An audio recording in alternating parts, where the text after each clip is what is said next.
रसूल करीम बिस्मिल्लाहिर्रहमानिर्रहीम। आज हमारा मौजू है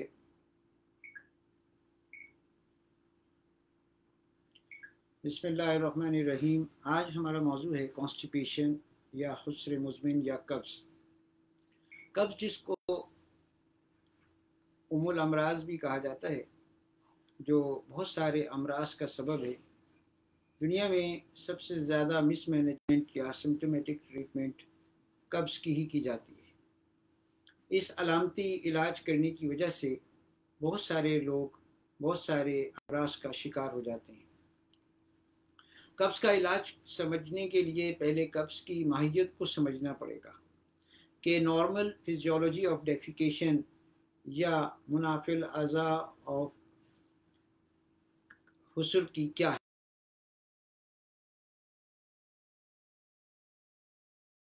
उसको टेम्परामेंटल कोरिलेशन के बगैर किसी भी तबीब या मुआलिज के लिए कब्ज़ की ट्रीटमेंट ना सिर्फ नामुमकिन है बल्कि बहुत सारी पेचीदगियों का बाइस भी बन सकती है। कब्ज़ एक ऐसा मर्ज़ है जो बहुत सारे अमराज का मजमुआ होता है। आंतों की हरकत दूधिया का ताल्लुक 5 चीज़ों से होता है।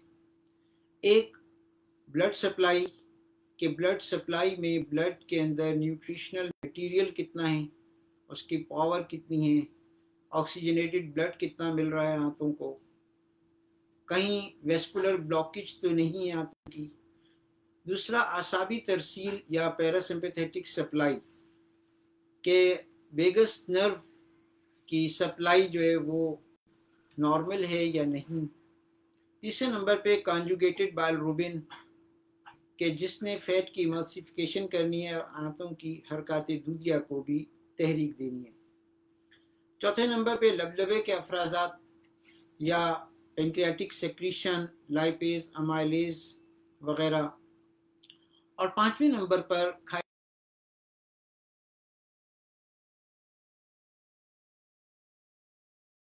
मिनरल्स कितने हैं, इन सारी चीज़ों के ऊपर फाइबर्स कितने हैं, हमारे सारे के सारे कब्ज़ की नौइयत का इन्हिसार होता है।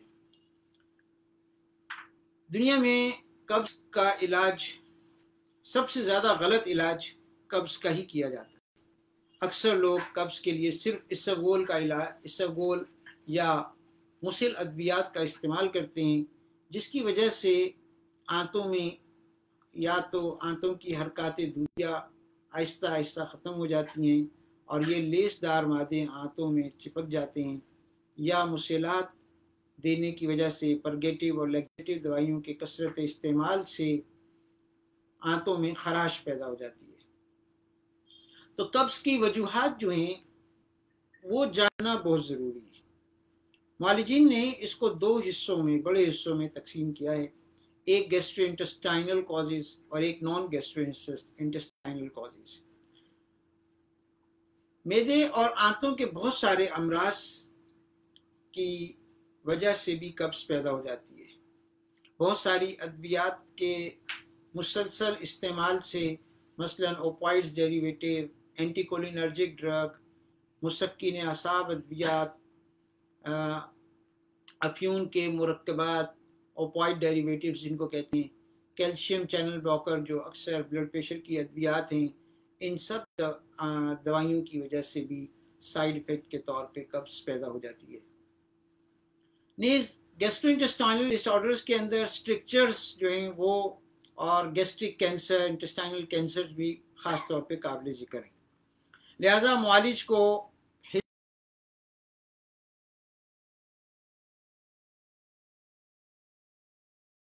का डिफरेंस, उसका प्रोफेशन, वो कितनी देर बैठा रहता है, कितना चलता फिरता है, इन सारे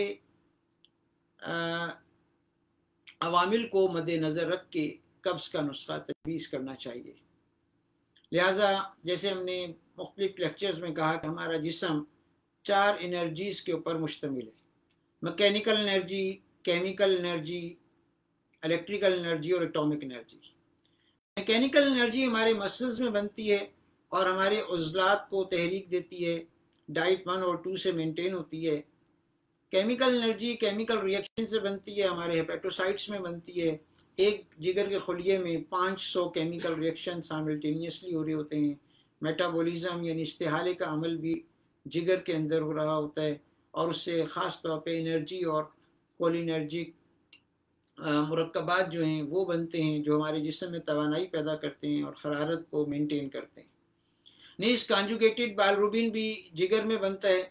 हमारे हेमोग्लोबिन के टूटने से अनकॉन्जुगेटेड बाइलरुबिन बनता है, यानी तेजाबी सफरा बनता है। जिगर इसको अपटेक करके असासी सफरा में इसकी कॉन्जुगेशन कर देता है और एक असासी किस्म का सफरा बनाता है, जो आंतों पे गिर के चिकनाई के हाजमे में, उसकी फैट की मल्सिफिकेशन में, उसके एब्जॉर्प्शन में और आंतों को तहरीक देने में मदद देता है। इसके अलावा चिकनाई के मज़ीद इस्तेहाले के लिए लबलबे के अफराजात की भी ज़रूरत पड़ती है। ये सारी की सारी चीज़ें मिल के आंतों की हरकत दूधिया को, निज़ाम हाजमा को, असाइमिलेशन को, मेटाबॉलिज्म को, इस्तेहाले के अमल को मेंटेन करते हैं, जिसकी वजह से आंतों की हरकत मेंटेन रहती है। लिहाजा हमें इन सारी चीज़ों को सामने रखते हुए सबसे पहले सब डिफरेंशियल डायग्नोसिस में सबसे ख़तरनाक मर्ज को कंसीडर करना चाहिए और उसकी क्लिनिकल डायग्नोसिस बना के उसको एक्सक्लूड करके उसके बाद फिर हमें अगले स्टेप पर जाना चाहिए। तो अक्सर कब्ज़ का सबब आंतों का कैंसर भी हो सकता है, कि जिस्म के किसी भी हिस्से के कैंसर में कब्ज़ बतौर सबब हो सकती है, जिसकी ख़ास अलामत ये होगी कि मरीज़ की भूख बिल्कुल ख़त्म हो जाती है, और अगर वो भूख के बगैर खाना खा ले तो वो खाना हज़म नहीं होता और शदीद मतली की शिकायत मरीज़ करता रहता है। लिहाजा हमें कब्ज़ के मामले को समझने के लिए हमेशा कैंसर के टेस्ट करवा लेने चाहिए, और वज़न के गिरने और भूख की कमी के साथ अगर कब्ज़ है तो मोस्टली ये कैंसर का बायस हो सकती है। इसमें सी एब्डोमेन और कैंसर ट्यूमर मार्कर्स वगैरह टेस्ट करवा लेने चाहिए। नीस जिगर के अमराज में अगर कब्ज़ होगी तो मुंह कड़वा होगा, आँखों में जलन होगी, हाथों पैरों में जलन होगी, हाथों पैरों में तपिश की शिकायत होगी, पेशाब सुबह में कम मिकदार में आएगा और तेज़ पीला आएगा, और बाज़-औक़ात पखाने की रंगत जो है वो मिटियाले रंग की होगी, उसमें ब्राउन कलर का या येलो कलर का स्टूल नहीं होगा, तो समझ जाना चाहिए कि इसमें कब्ज़ का जो सबब है वो जिगर के अमराज हैं। नीज़ अगर लबलबे के अमराज या लबलबे के कैंसर में कब्ज़ की शिकायत होगी तो ये बहुत ही शदीद कब्ज़ होगी, जो एनीमिया देने से और स्ट्रॉन्ग किस्म के लैक्सेटिव और परगेटिव देने से भी ठीक नहीं होती, और अक्सर फिज़िकली लबलबे का वरम की वजह से आंतों को फिज़िकली ऑब्स्ट्रक्शन हो रही होती है, जिसकी वजह से शदीद कब्ज़ की शिकायत हो सकती है। और इसमें लाइपेज और अमाइलेज के एंजाइम जो हैं वो करवा लेने चाहिए। अगर इनकी मिकदार खून में बहुत ज़्यादा बढ़ी हुई है तो भी कब्ज़ हो सकती है। नहीं, सिरोसिस और लीवर के कैंसर के अंदर सीरम एल्ब्यूमिन जो है वो बहुत ज़्यादा कम हो जाता है, जबकि प्रोथ्रोम्बिन टाइम जो है वो बहुत ज़्यादा बढ़ जाता है, और कॉन्जुगेटेड बाइलरुबिन कम हो जाता है, अनकॉन्जुगेटेड बाइलरुबिन की मिकदार खून में बढ़ जाती है। इसके अलावा इंट्राहेपेटिक ऑब्स्ट्रक्शन की सूरत में अल्कलाइन फॉस्फेटेज जो है वो बहुत ज़्यादा बढ़ जाता है। तो ये सारी चीज़ें अगर पॉजिटिव आ रही हैं और मरीज़ को बहुत ज़्यादा थकन की शिकायत रहती है, बग़ैर काम किए थकन होती है, सीने की जलन और बदहज़मी की पुरानी शिकायत है, जो कि एंटासिड, H2 ब्लॉकर या मुख्तलिफ़ चीज़ों से ठीक नहीं होती, तो ऐसी सूरत में LFT जो है वो फ़ौरन मुआलिज को करवाना चाहिए और उस कब्ज़ के अंदर कब्ज़ के सबब के मुताबिक इलाज करना चाहिए। हर किस्म की कब्ज़ में लैक्सेटिव दे देना इंतहाई नामाकूल बात है और मरीज़ के लिए भी ख़तरनाक है, और ये मेडिकल साइंस में एक जुर्म के तौर पे जाना जाता है।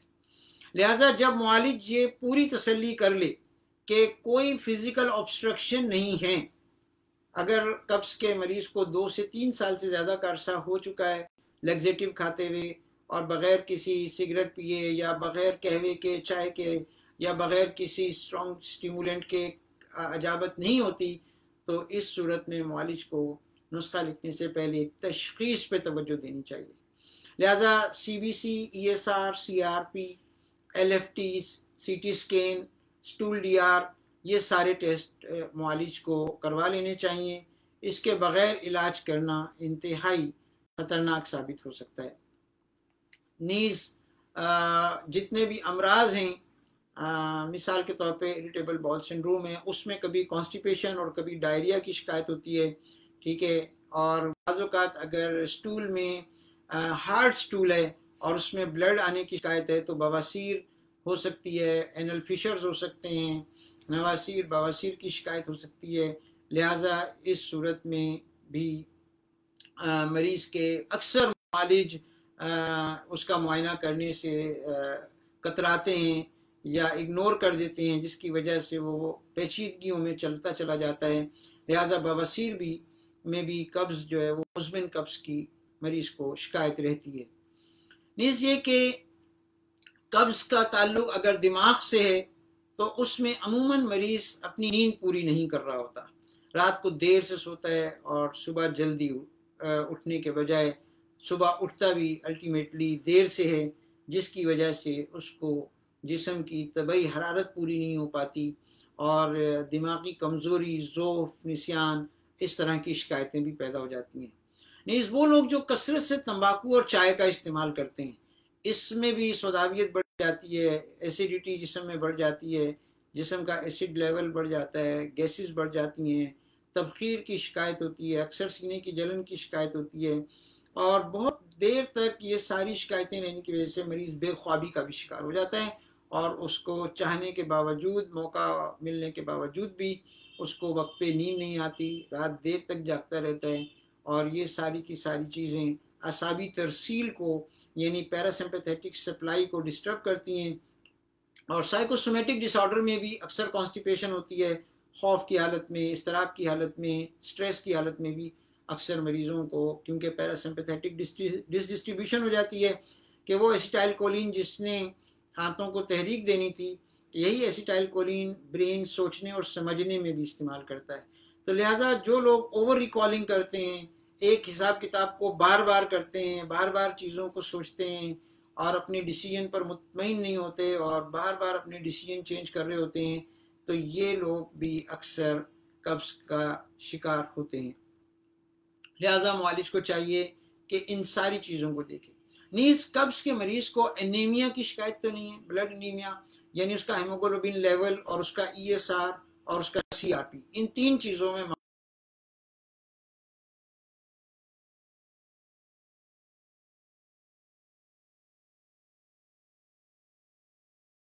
कम हो रहा है तो उसको मेलिना यानी आंतों के ज़ख्म की भी कोई शिकायत होती है।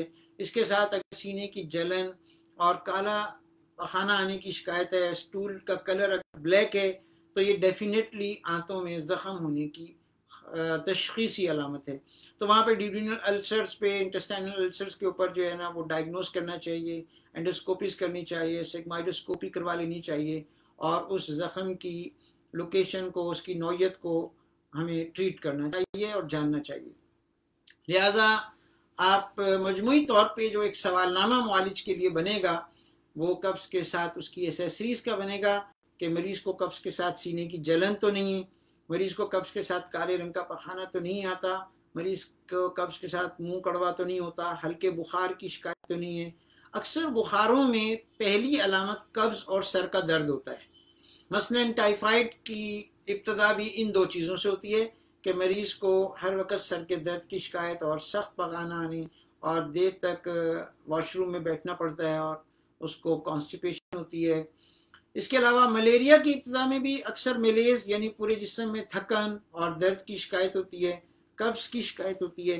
लिहाजा हमें कब्ज़ के साथ बुखार की नौयत, low grade fever, intermediate fever, इन सारी चीज़ों को भी मॉनिटर करना चाहिए। अब हम टेम्परामेंटल कोरिलेशन जो है वो कर लेते हैं। जैसे हमने कहा था कि निज़ाम कुदरत ये है कि कुदरत ने पहला मौसम जो है वो खुश्क मिजाज पे बनाया है, ख़िज़ां और बहार का। जनवरी से लेकर मार्च तक ये मौसम खुश्क होता है और खुश्की की इंतहा में ब्लीडिंग डिसऑर्डर्स बहुत ज़्यादा होते हैं, तो नेचर इसको हरारत से ट्रीट करती है यानी गर्मी का मौसम ले आती है और जब गर्मी हद से ज़्यादा बढ़ती है तो मुख्तलिफ़ किस्म के बुखार पैदा हो जाते हैं, सफ़रा की मिकदार खून में बढ़ जाती है, सफ़रावी और कै आनी शुरू हो जाती है और सफ़रावी बुखार पैदा हो जाते हैं। तो नेचर बरसात का मौसम ला के सफ़रा की तादील कर देती है, मौसम मरतूब हो जाता है और सर्द हो जाता है। और जब ये रतब मौसम का मरतूब होना बहुत ज़्यादा हो जाए, अपनी हद से ज़्यादा बढ़ जाए, तो इसमें भी इन्फेक्शियस डिसऑर्डर्स, वायरल डिसऑर्डर्स जो हैं वो बढ़ जाते हैं। लिहाजा नेचर इसको कोल्ड कर देती है और फिर नमी या तरी के बाद सर्दी जो है वो उस नमी के अमराज को ट्रीट करती है, और जब सर्दी बहुत ज़्यादा बढ़ जाए तो खुश्की पैदा हो जाती है वापस। लिहाजा कुदरत यहाँ पर एक स्ट्रॉन्ग रेफरेंस हमें प्रोवाइड कर रही है कि खुश्की की इंतहा गर्मी और गर्मी की इंतहा तरी और सर्दी, और तरी सर्दी की इंतहा खुश्की पैदा करती है। लिहाजा सबक ये मिला कि खुश्की के अमराज को गर्मी से ट्रीट करेंगे, यानी जितने मुंजिज सौदा हैं वो गर्म मिजाज के हैं, वो सौदा को मेल्ट करके जिस्म से खारिज करते हैं, यानी मुंजिज का और मुसिल का काम करती हैं गर्म चीज़ें। और सफ़रा का इलाज जो है वो उसका तर और सर्द चीज़ों से करना चाहिए। वहाँ पे हमें इसबगोल, तुखम बालंगू, चिया सीड, इन चीज़ों का और फाइबर्स का इस्तेमाल जो है वो बढ़ा देना चाहिए। और तरी और सर्दी का इलाज हमें खुश्की से करना चाहिए। वहाँ पे अलसी के मुरक्कबात, अतरीफ़ल ज़मानी और तिरफिला ये इंतहाई मुफीद साबित होते हैं। मिफ्ता एक ख़ास दवाई है जो कि बलगमी कब्ज़ के अंदर जो है वो इंतहाई मुफीद साबित होती है। बलगमी कब्ज़ की अलामत ये होती है कि प्यास बिल्कुल नहीं लगती, और जब तक कोई चीज़ मुकव्वी चीज़ ना ली जाए उसकी कब्ज़ में अफाका नहीं होता। तो यहाँ पे मिफ्ता जो है वो ड्रग ऑफ चॉइस के तौर पे इस्तेमाल होती है। इसमें मरीज़ को गर्मी अच्छी लगती है, मरीज़ सुस्त हो जाता है, के बावजूद नींद पूरी नहीं होती, जिस्म में ग़नूदगी की शिकायत होती है, वॉक करने से, चलने फिरने से मर्ज में अफाका होता है, और बैठे रहने से या ठंडी हवा में ठंडे माहौल से उसको तकलीफ होती है। लिहाजा यहाँ पे मिफ्ता और तिरफल ज़मानी का इस्तेमाल जो है, तिरफले का इस्तेमाल वो इंतहाई मुफीद साबित होता है। नीज़ ये कि सौदावी कब्ज़ में रोगन ज़ैतून और रोगन अरंड का इस्तेमाल इंतहाई मुफीद साबित होता है। 2 चम्मच जैतून के तेल में हम 10 कतरे रोगन अरंड या हाफ़ टी स्पून रोगन अरंड मिला कर देते हैं। ये रोगन बादाम भी बाज़ सूरतों में मुफीद साबित होता है। नीज़ ये कि जवारिश जंजबील और कुर्स पुदीना जो है वो सौदावी कब्ज़ में इंतहाई मुफीद साबित होती हैं। इसके अलावा सफरावी कब्ज़ में हम नुस्खा नंबर 5, अगर जॉइंटिस की अलामतें भी कब्ज़ के साथ मिल रही हैं तो सुबह शाम फिसांदा हम इस्तेमाल करते हैं नुस्खा नंबर 5 का, जिसमें बादियान, पुदीना, ज़रिश्क और आलू बुखारा शामिल हैं। लिहाजा जब भी किसी भी मर्ज़ का इलाज सबब के मुताबिक किया जाएगा और सबब के मुताबिक ग़िज़ा तजवीज़ की जाएगी और परहेज़ तजवीज़ किया जाएगा तो शिफा यकीनी अमर होगी। नीज़ जो लोग कैल्शियम चैनल ब्लॉकर खाते हैं, हाइपरटेंशन के मरीज़ हैं, उन लोगों को भी अक्सर कब्ज़ की शिकायत हो जाती है। तो ऐसी सूरतों में हम कुर्स पपीता इस्तेमाल करते हैं या पपीता खाने में एडवाइस करते हैं, या असर के वक्त हम इन लोगों को 1 कप गर्म दूध भी रोगन बादाम के साथ तजवीज़ करते हैं, जिससे इनके ब्लड प्रेशर में भी अफाका होता है और ये कैल्शियम चैनल ब्लॉकर के एंटीडोट के तौर पे भी इस्तेमाल होता है। नीज़ वो लोग जो ओपॉइड्स डेरिवेटिव ज़्यादा यूज़ करते हैं, यानी पेन किलर ज़्यादा यूज़ कर रहे होते हैं, मॉर्फिन इस्तेमाल करते हैं, या अक्सर लोगों को ऑपरेशन के बाद कॉन्स्टिपेशन की शिकायत हो जाती है, तो इन लोगों को हम अमूमन हल्की पत्ती के कहवे में रोगन गाव मिलाकर इस्तेमाल करने से कहते हैं, या ताज़ा मक्खन, देसी मक्खन हो वो इस्तेमाल करने को कहते हैं हल्की पत्ती के कहवे में। तो इससे भी जो ऑपरेशन के बाद गला खुश्क होता है, ठसका लगता है, कब्ज़ होती है, तो ऑपरेशन के 4 से 6 घंटे के बाद ये चीज़ें इस्तेमाल करने से इन लोगों को कब्ज़ की शिकायत अमूमन नहीं होती और फ़ौरन अफाका होता है। पेट में दर्द की सूरत में भी अगर कब्ज़ के साथ मरोड़ हो और कब्ज़ की शिकायत हो तो अजवाइन और नमक का इस्तेमाल भी इंतहाई मुफीद साबित होता है। हाफ़ टी स्पून हम अजवाइन देसी और हाफ़ टी स्पून नमक मिलाकर नीम गर्म पानी के साथ इस्तेमाल करते हैं। लेकिन अगर मरीज़ को मुज़बिन हाइपरटेंशन या ब्लड प्रेशर की शिकायत हो तो हम सिर्फ अजवाइन के साथ हम तेज़पात का इस्तेमाल करवाते हैं, उसमें थोड़ी सी सना मक्की का इजाफा कर देते हैं। तो मजमूई तौर पर जो हमारे हकीम सईद साहब रहमतुल्लाह अलैह का कब्ज़ के अंदर मामूल था, वो हकीम अफजाल अहमद साहब, हकीम अब्दुल हन्नान साहब, हमारे जितने भी बड़े बुज़ुर्ग हैं, हमने इनके मामूलात में यही देखा कि जो सौदावी कब्ज़ है उसमें बादियान, गुले सुर्ख, सना मक्की का इस्तेमाल जो है, इसका जो शांदा अक्सर शब में इस्तेमाल कराते थे। सुबह नहार मुँह जब मुज़मिन कब्ज़ की सूरत में वो लोग जो चेन स्मोकर हैं, सिगरेट का बहुत ज़्यादा इस्तेमाल करते हैं, इन लोगों को हम सुबह नहार मुँह जवारिश जालनूस और बाद ग़िज़ा जवारिश जालनूस इस्तेमाल करवाते हैं। दोपहर में हम इनको माजून दबेदुलबरीद और शरबत दिनार इस्तेमाल कराते हैं। ख़ुसूसन वो कब्ज़ जिसमें मरीज़ ये शिकायत करे कि मुझे हल्का बुखार की शिकायत है और इसका ESR भी बहुत ज़्यादा बढ़ा हुआ है और उसको टाइफाइड की शिकायत भी है, तो इन लोगों को हम सुबह 10 बजे और शाम 5 बजे माजून दबेदुलबरीद और शरबत दिनार के साथ इस्तेमाल कराते हैं। शरबत दिनार एक ऐसा मुरक्कब है जो जिगर के तमाम अमराज में और मैदे के तमाम अमराज में ड्रग ऑफ चॉइस के तौर पर इस्तेमाल होता है। अगर किसी मरीज़ का अल्कलाइन फास्फेटेज लीवर डिसऑर्डर्स की वजह से बढ़ा हुआ है तो उसमें भी इंट्राहेपेटिक ऑब्स्ट्रक्शन में या ख़ुसूसन शरबत दिनार जो है वो इंतहाई मुफीद साबित होता है। यानी हकीम अरजानी साहब ने उस वक़्त में ये बात कही थी जिस वक़्त ना बायोकेमिस्ट्री का वजूद था, ना NLFTs का वजूद था, ना इस मॉडर्न साइंस का वजूद था। उस वक्त में उन्होंने कहा कि जिगर के सुद्दों को खोलता है। यानी इंट्राहेपेटिक ऑब्स्ट्रक्शन का कॉन्सेप्ट 1000 साल पहले के अतिब्बा में भी था और उन्होंने उसके मुताबिक जो दवाइयाँ तजवीज़ की, हम आज तक उनकी री एडिशनिंग नहीं कर सके। वो आज तक ड्रग ऑफ चॉइस के तौर पे इस्तेमाल होती हैं और क्योर यानी प्योर क्योर होता है, कोई रिलैप्स नहीं है, कोई सिम्टोमेटिक रिलीफ के पीछे पैथोलॉजी नहीं बढ़ रही होती और मरीज़ अल्हम्दुलिल्लाह मुकम्मल शिफायाब होते हैं। तो लिहाजा खुलासा ये है कि कभी भी हमें सिम्टोमेटिक ट्रीटमेंट नहीं करनी चाहिए।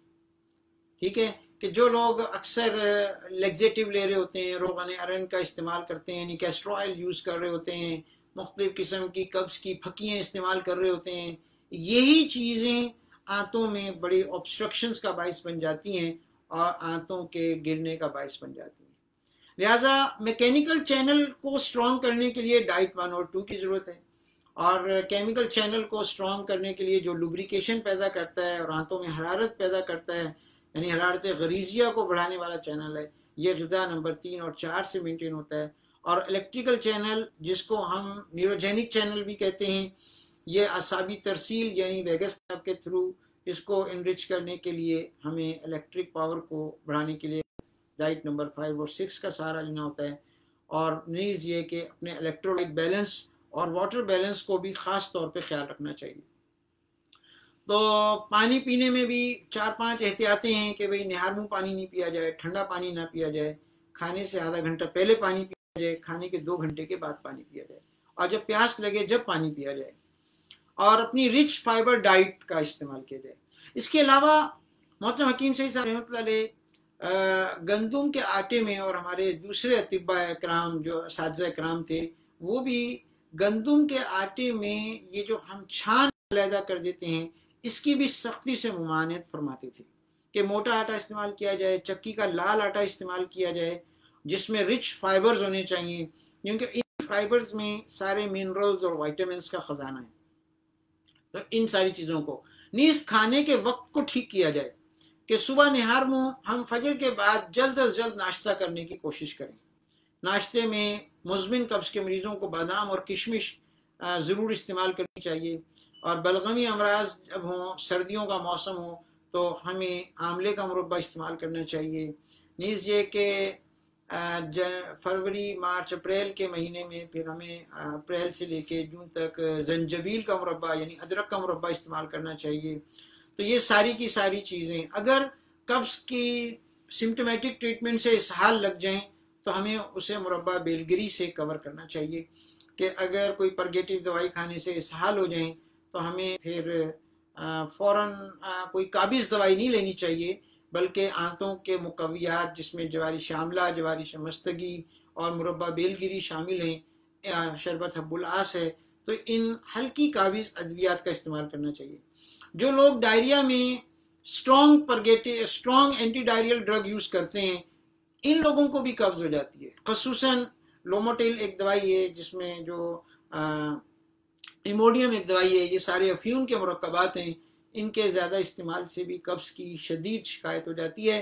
तो वहाँ पे चारों कुव्वतों को हमें एक साथ इस्तेमाल करना होता है। तो हम इसमें मरीज़ को सब्जियाँ ज़्यादा इस्तेमाल करने को कहते हैं, शोरबा जात ज़्यादा इस्तेमाल करने को कहते हैं, ऐसे शोरबे जिसमें अदरक, लहसुन, लाल मिर्च का इजाफा किया जाए और रिच फाइबर डाइट ली जाए। फ्रूट का इस्तेमाल कर दिया जाए, खसूसन आम, पपीता, खुबानी, ये 3 फल हैं जो मुलय्यन खसूसियात भी रखते हैं और मुकव्वी ग़िज़ा के तौर पे भी इस्तेमाल होते हैं। कभी कभी हमें दोपहर का खाना छोड़ देना चाहिए और उसमें हमें सलाद, फ्रूट और ड्राई फ्रूट का इस्तेमाल करना चाहिए। और रिच फाइबर सलाद में हमें जैतून इस्तेमाल करना चाहिए। जैतून अक्सर सिरके में भुगा हुआ होता है, तो उसको निकाल के गर्म पानी से पहले धो लें, उसको हम बारीक काटें। शिमला मिर्च, लोबिया, काले चने और इसके अलावा प्याज, टमाटर, इन सारी चीज़ों को बॉयल करके और हम यानी कि एक चाट बना लें इस तरह से, और उसके ऊपर ऑलिव ऑयल की हम पेस्टिंग कर दें या टॉपिंग कर दें, तो ये सलाद भी हम पेट भर के खाएं दोपहर में अक्सर। तो सलाद और फ्रूट का इस्तेमाल हम दोपहर में रखें और खाने का वक्त कब्ज़ के मरीज़ों को सुबह फजर के फ़ौरन बाद और मगरिब की नमाज के फ़ौरन बाद खाना खा लेना चाहिए। हम यहाँ तक भी अपने मरीज़ों को तंबीह करते हैं कि अगर रात का खाना मगरिब के बाद नहीं खा सकते तो फिर रात का खाना नहीं खाना।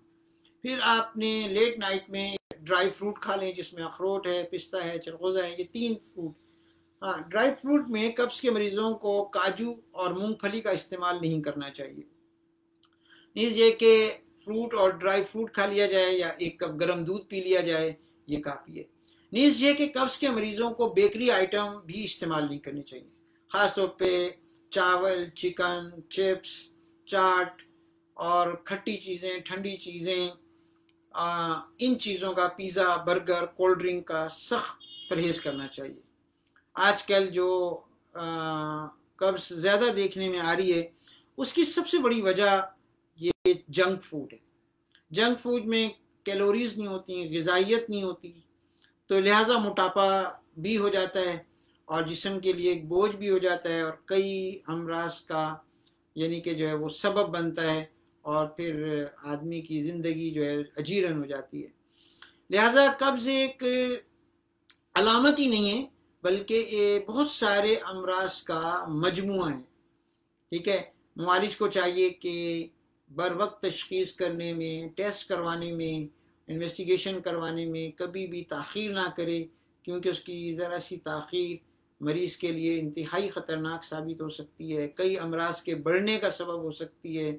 और कभी भी सिम्टोमेटिक ट्रीटमेंट जो है वो यानी कि जो है ना सिर्फ या सेल्फ मेडिकेशन, आजकल मार्केट के अंदर बहुत सारी चीज़ें हम देखते हैं कि जी वो कब्ज़ के नुस्खे ले लें, सोशल मीडिया के ऊपर भी यानी कि मुआलिजीन जो है वो अपने नुस्खे बग़ैर किसी तशख़ीसी अलामत के, बग़ैर किसी इन्वेस्टिगेशनल कैद के जो है वो शेयर कर देते हैं, जिसकी वजह से हमारी पब्लिक जो है वो उसको तस्दीक किए बग़ैर, किसी माहिर मुआलिज से मशवरा किए बग़ैर उन चीज़ों को इस्तेमाल करना शुरू कर देती है, जिसकी वजह से आंतों में ख़राश, आंतों में वरम, आंतों की टीबी,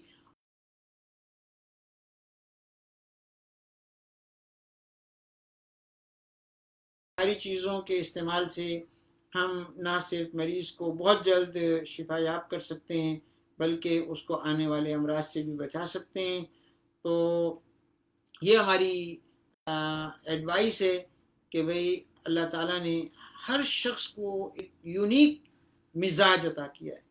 हर आदमी की लाइक डिसलाइक अलग है, उसके फिंगरप्रिंट्स अलग हैं, उसका मिजाज अलग है, उसका मौसम से रिस्पॉन्स अलग है।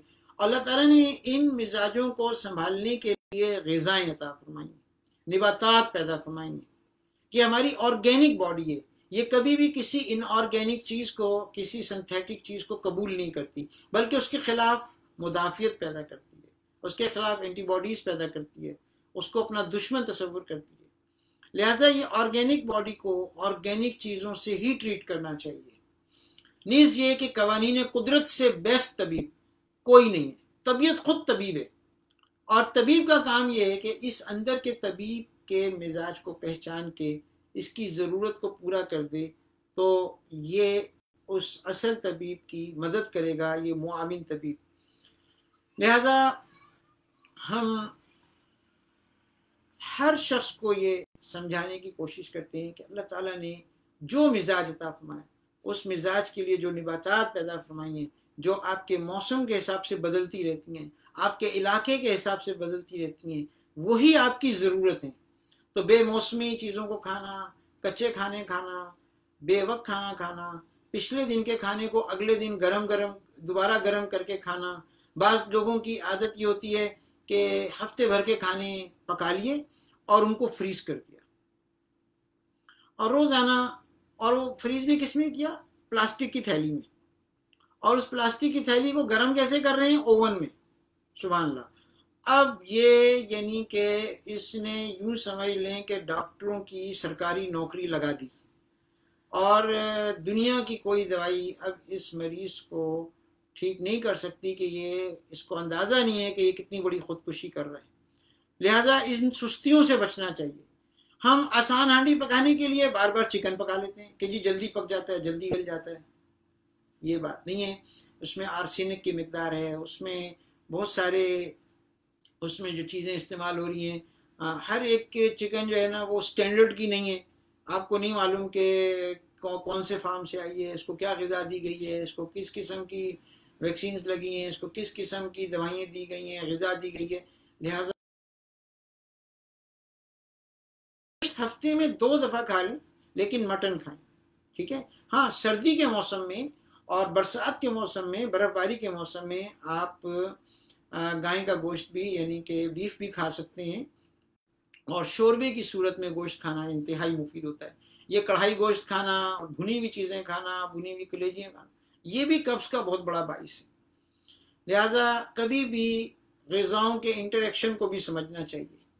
इसमें आप अलैहिस्सलाम की बेतहाशा हदीसें कि कौन सी ग़िज़ा के साथ कौन सी ग़िज़ा खानी चाहिए, कौन सी ग़िज़ा के साथ कौन सी ग़िज़ा नहीं खानी चाहिए, ये हमें उलमा कराम से और पुराने तिब्बा कराम से ये सारे सबक हमें सीखने चाहिए कि कौन सी ग़िज़ा का एंटीडोट क्या है और कौन सी ग़िज़ा के साथ कौन सी ग़िज़ा नहीं खानी चाहिए। नीज़ ये कि इन सारी चीज़ों को अगर हम मद्देनज़र रखें, अपना लाइफ स्टाइल ठीक रखें, फ़िज़िकल पावर में हमें सूरज की रोशनी की बहुत ज़रूरत है। जो लोग मजबूरन एयर कंडीशन में बैठते हैं उनको चाहिए कि शाम 4 बजे से 5 बजे तक अपने जिस्म की धूप पूरी कर लें, क्योंकि आजकल हमें सूरज की रोशनी ना मिलने की वजह से पब्लिकली विटामिन डी और कैल्शियम की डेफिशिएंसी जो है वो हर शख्स के अंदर पाई जाती है, जिसका नतीजा यह निकलता है कि 40 साल की उम्र के बाद हमें जो है ना हेयर लाइन फ्रैक्चर्स देखने में मिलते हैं, हड्डियों के दर्द और जिस्म की डिसेबिलिटीज़ हमें नज़र आती है। मस्जिदों में अगर जाएं तो वहाँ पर जवान लोगों को भी हम कुर्सियों पे, पहले जो इक्का दुक्की कुर्सी नज़र आती थी, कोई बूढ़ा आदमी उस पर बैठता था, अब आजकल जवान लोग भी कुर्सियों पे बैठ के नमाज़ पढ़ रहे हैं 40 साल की उम्र के बाद, यानी कि उनके घुटने, उनके कूल्हे जो हैं वो जवाब देगा। ये सारे का सारा डाइटरी इम्बैलेंसेस हैं। तो इन सारी चीज़ों का हमें ख्याल करना चाहिए। नीज़ एक खाने से दूसरे खाने के दरमियान 8 घंटे का वक्फा इंतहाई ज़रूरी है, ठीक है।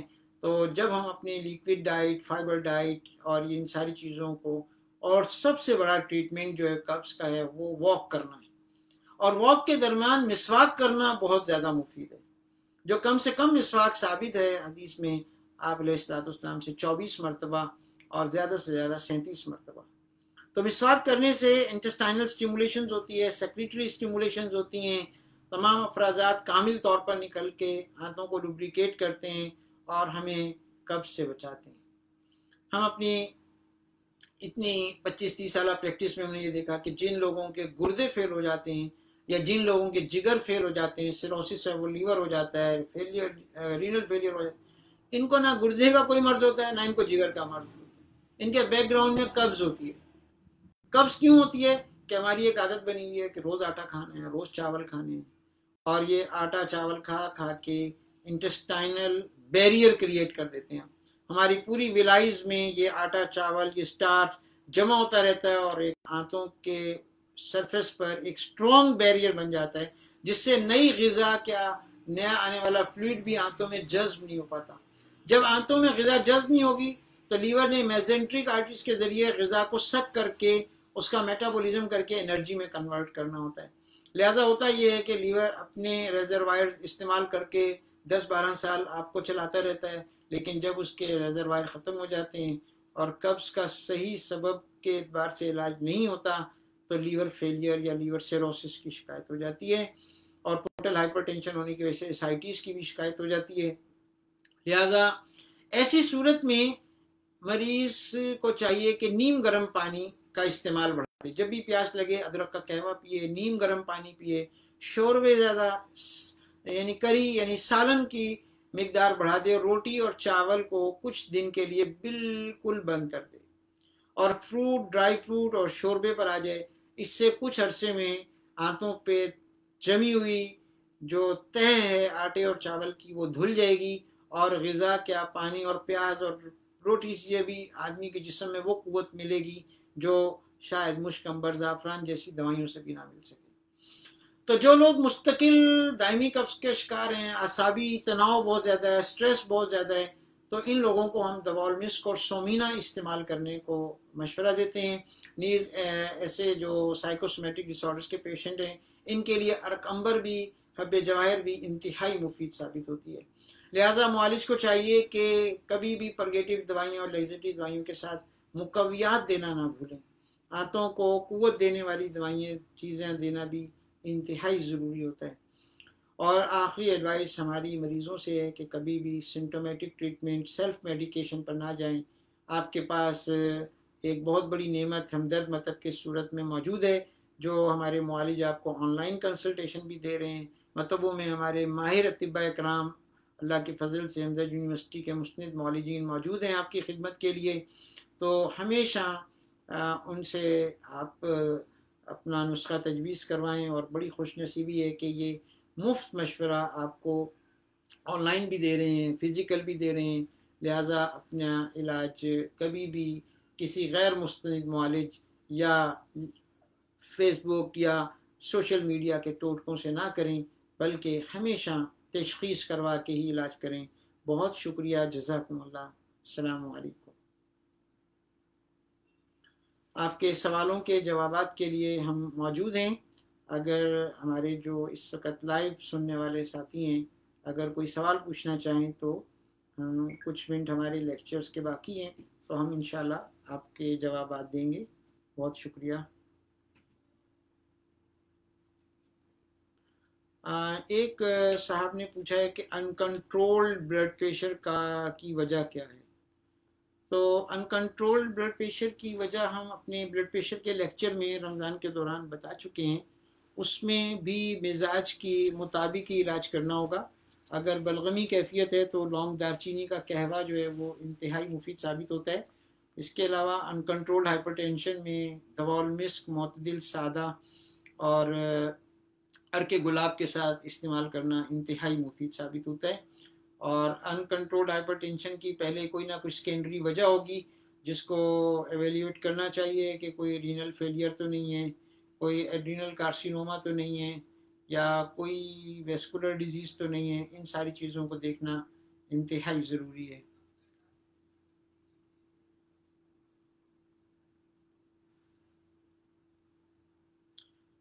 एक और डॉक्टर साहब ने इंटेस्टाइनल ऑब्स्ट्रक्शन के बारे में पूछा है। हमें सैयद साहब, इंटेस्टाइनल ऑब्स्ट्रक्शन का जैसे हमने कहा कि हमें फ्लोरोस्कोपी करवा लेनी चाहिए या बेरियम मील करवा लेना चाहिए या सीटी स्कैन करवा लेना चाहिए। तो उसमें मरीज़ को ख़ास मकाम पे जिस जगह ऑब्स्ट्रक्शन होगी उस जगह अगर आप हाथ से यानी कि मरीज़ को चेक करेंगे तो उसके आपको अपने हाथ की पुश से जब रखेंगे उसके पेट के ऊपर मुख्तलिफ जगहों पे बदल बदल के, तो उसको वहाँ पे आपको हरारत महसूस होगी, रेडनेस महसूस होगी, टेंडरनेस में महसूस होगी, जिसको आप क्लिनिकली आराम से डायग्नोस कर सकते हैं। नीज़ आपने पूछा है कि इरिटेबल बॉल सिंड्रोम, तो इरिटेबल बॉल सिंड्रोम भी एक असीरुल इलाज यानी कि जो है मर्ज़ है। जिसमें कभी कॉन्स्टिपेशन होती है और कभी डायरिया होता है, बदल बदल के ये सारी चीज़ें ऑफ एंड ऑन चल रही होती हैं। तो इन सारी चीज़ों को हमें जो है ना वो समझना चाहिए। और इरिटेबल बाउल सिंड्रोम में हम अक्सर सूसी और इंदमाली का इस्तेमाल बहुत ज़्यादा करते हैं, शरबत कसूस के साथ, शरबत बालियान के साथ। ये इसका बड़ा मुजर्रब इलाज है और इन चीज़ों को मुआलिज की निगरानी में इस्तेमाल करवाना चाहिए। बहुत शुक्रिया। तो आप हमसे सेल नंबर मांग रहे हैं, तो ये हमारी मैनेजमेंट के लोग इंशाल्लाह हमारा कांटेक्ट आपको बता देंगे और इंशाल्लाह रिप्लाई कर देंगे आपको। और किसी भी पेशेंट की हिस्ट्री आप हमें भेज सकते हैं। यूट्यूब चैनल पे भी हमारा ये लेक्चर आ रहा होगा, उसके कमेंट्स में भी आप कोई भी पेशेंट की हिस्ट्री डाल के वहाँ से भी हमारे मुआलिजीन आपकी रहनुमाई कर सकते हैं और कमेंट्स के अंदर भी आप अपनी हिस्ट्री भेज सकते हैं। बहुत शुक्रिया।